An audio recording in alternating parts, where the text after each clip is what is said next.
السلام عليكم، أنا بكري إسماعيل مزيود في 1982. وقع لي واحد المشكل مرضي مبقيتش تنتحرك، بقيت غير جالس في الدار.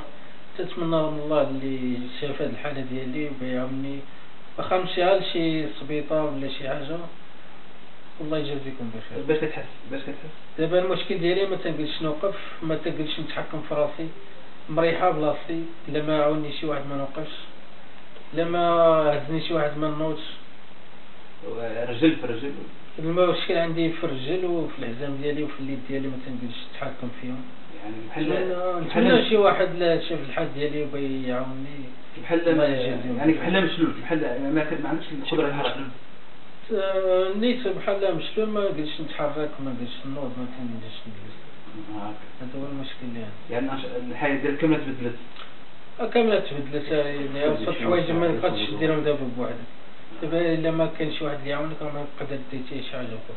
اذا انت باغي العلاج، بغيت انا العلاج، ما بغيتش شي واحد يعاونك في العلاج، بغيت شي واحد اللي يعاونني في العلاج. وبطاقة الرميد كيفاش؟